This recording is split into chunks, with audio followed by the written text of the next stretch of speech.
Hey, I was telling Allie Grace that you know everything in the whole wide world about this photograph we have over here.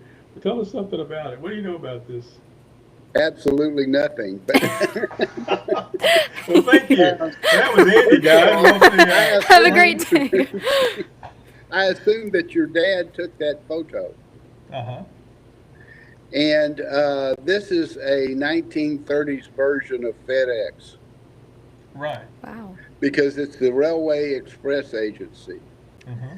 And my boss at FedEx went to work for FedEx because his dad was a contractor, and he needed a part for some road equipment, and he had him pay the extra money to get it on Railway Express, and then he was able to complete the job instead of waiting several days for it to get there through the mail. So this is kind of where all that started.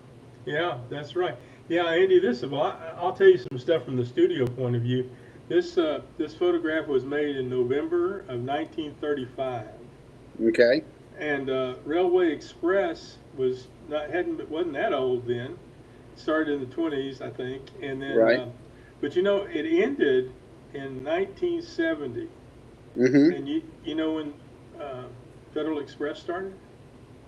Around that time, 1970, 1972. That's right. It That's depends right. on which dates you want to use. that's that's right. That's right. Exactly. And so when these guys shut it down, Federal Express started up. It kind of looks that way. It's kind of like they handed off the baton to Federal Express.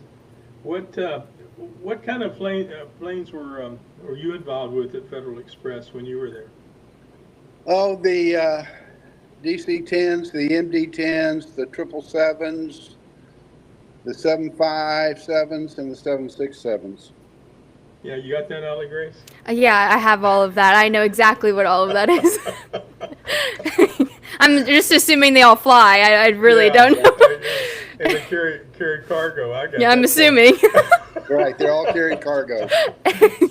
what, what sorry, what what was tell me about something that happened in your adventures with Federal Express that was did you guys have what kind of challenges day to day you guys have while you were there? Well, I was in a different group. I was in a strategic project group, Hmm. and what we were was sort of like Fred Smith's Skunk Works. And while I was there, they came up. They had put a device in the aircraft which allowed them to see through rain and well, more like fog on low visibility, so that they Hmm. could land instead of having to divert and improve their reliability. Oh, wow. My boss came up with a system which was a main deck fire suppression system, which would, if it sensed a hot container, it would flood it with magic elixir, and they would be able to get to an airport because if you have fire, you have about your chances really aren't good if you have fire on board an airplane. And there was a UPS jet that was lost over that. Hmm.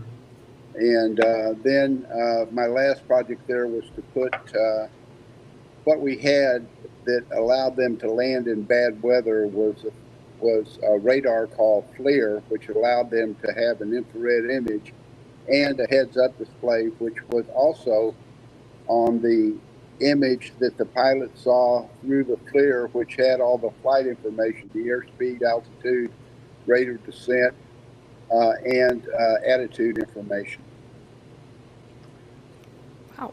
Allie Grace, what what we want to ask Andy about what we see in the old photograph here. That I'm sure this aircraft didn't have any of that stuff you're talking about, right, Andy? Well, this airplane is a Lockheed Electra Model 10, and it's quite a significant airplane because the Civil Aeronautics Board had recently, or a few years before, decreed that there would be no single-engine passenger carriers. Hmm. At that time, the Boeing Model 40 would carry passengers along with airmail, and they just thought single engines weren't that reliable and it was risky, so they mandated that passenger carrying airplanes must have at least 2 engines.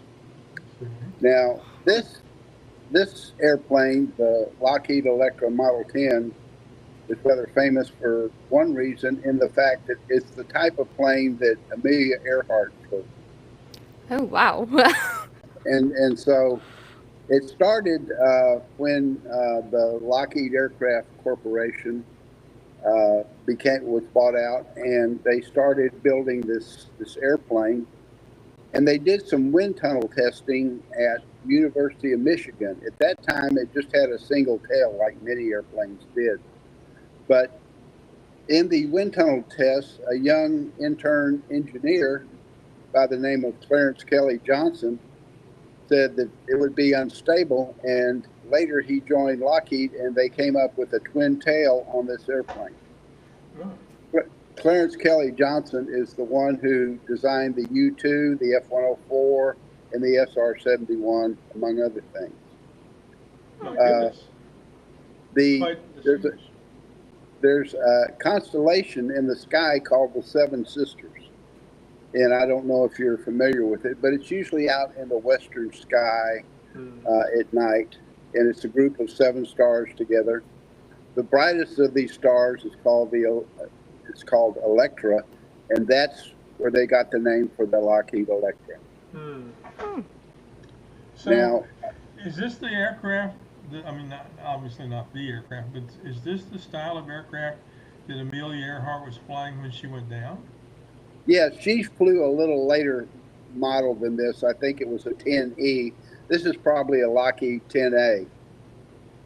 So this is an earlier version of that airplane. But if you're just looking at them side by side, you probably would have a hard time telling the difference. So this is the kind of imprint that they would be looking for if they flew over looking for any kind of crash site or that sort. It would kind of look like this aircraft, huh? That's what they were Exactly looking for. right. Wow. How interesting. Now, how many passengers did this particular plane hold? Well, it held, I believe, about 10 people. Okay. And one of the things, as the DC-2 and DC-3 came online, they held more passengers, so their available seat mile cost, that is the cost per seat to operate the airplane per hour or mile, was a lot cheaper than the Lockheed. So eventually it fell out of favor with the airlines. But this was around close to World War II, and then during the war, it did have some military counterparts. I see. Well, Andy, I really appreciate you being with Allie Grace and I today.